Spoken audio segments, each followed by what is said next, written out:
¿Cuál cree él que es el peor enemigo de un boxeador? Worst thing for the boxer is to believe in his own reviews and feel that he's invincible and can do whatever he wants and he could still win. And remember, they're young men and they want to live a life of an affluent young man. And that means doing things that are not conducive to being a great athlete. And if they go down that path, they'll fail. Bob, usted ha tenido muchos peleadores en los 70s, 80s, 90s, porque ahí vamos hasta los 90s.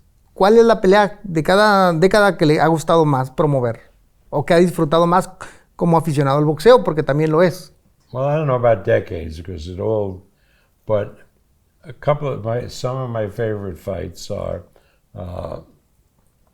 Ali y Frazer, the third fight in Manila, fantastic. Thriller in Manila. Hagler Hearns, those 3 rounds, unbelievable. Your fight with Barrera, the first fight, back and forth. A tremendous fight. Yes, I mean, unbelievable. So there've been a lot of great fights. Recently, sometimes there are fights on a lower level that are terrific. We had Zepeda and Baranchak. You remember that fight? Baranchak knocks Zepeda down, then he knocks him down again, then Zepeda knocks him down, then Baranchak knocks him down, and finally Zepeda hits Baranchak and puts him out for 5 minutes. Remember that fight? No. You don't remember that fight? It was in the bubble. It was tremendous. One of the greatest fights I've ever seen. La voy a ver. En la era de Oscar de la Hoya, llevaba un buen ritmo. Empezó a crecer rápido. La afición, los mexicanos, pues nunca lo tomaron a bien por haber peleado con Julio César Chávez. Pero iba muy bien, iba creciendo, aunque se fue a la empresa. ¿Usted notó en algún momento que él fuera diferente con el tema con sus adicciones, alguna cosa así? Of course we did. We were very close with him.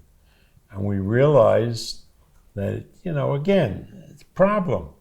He was a very attractive young man, making tremendous amounts of money.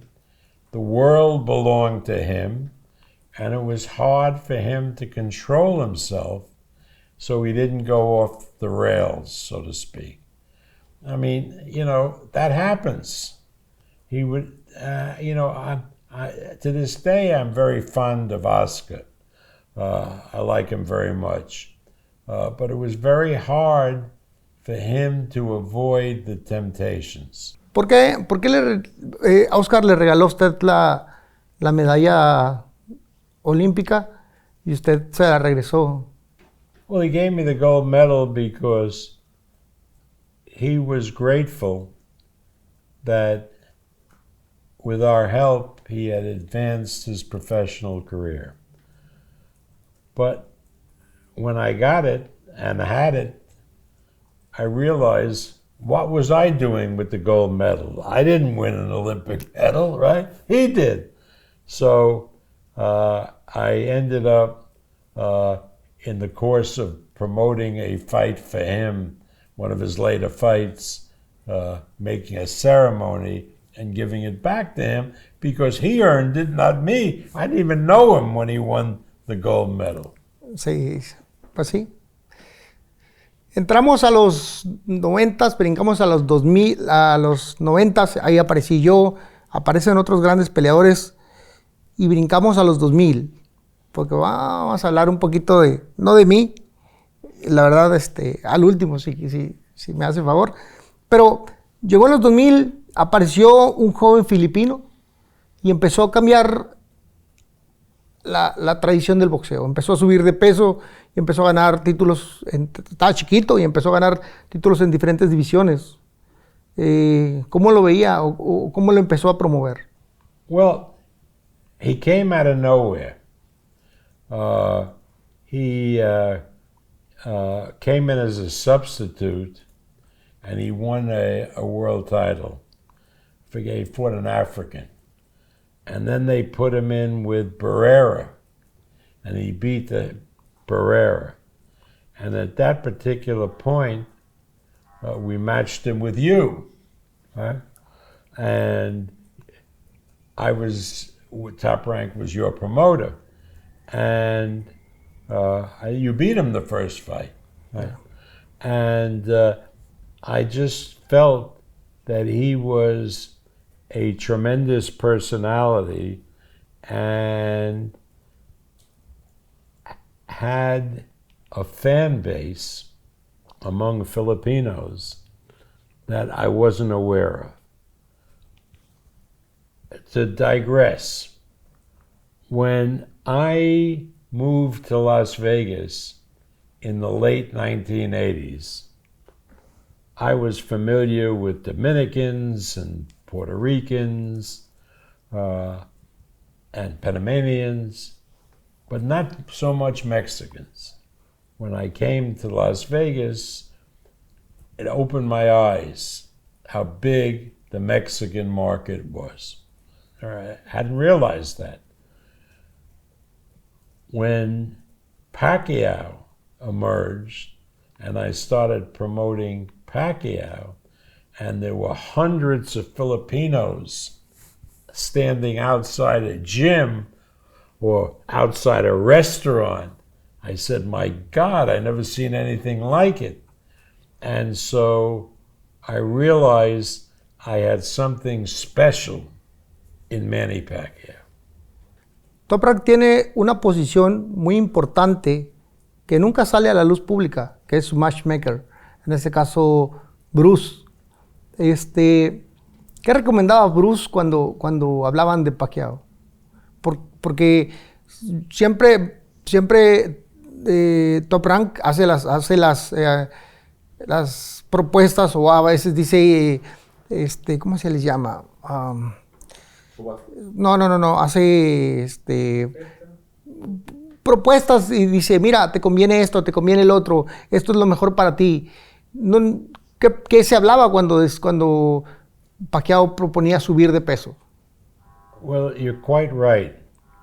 I rely very heavily on my whole matchmaking staff, not only Bruce Trampler, but Carl Moretti, Brad Goodman, and everybody provides their input. A boxing company is only as good as their matchmakers are. And even though I've been in boxing for so many years, I mean almost 60 years now, I don't have the same eye to evaluate a fighters like they do. That's a special talent. You know? So I realized that. So obviously, before any match is made, whatever level it is, the matchmakers are consulted and whatever they say goes. You know, even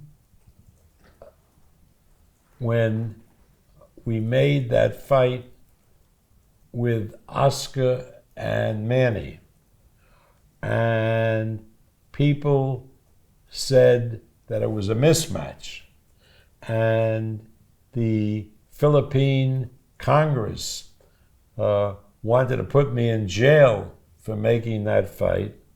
The matchmakers told me that Manny Pacquiao had the skill set to handle De La Hoya and to beat De La Hoya. I think in their wildest dream, not as much as Manny in fact beat him, but to beat him.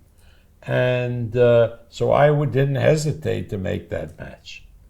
But at your fights, we would all sit around, we would evaluate the opponents.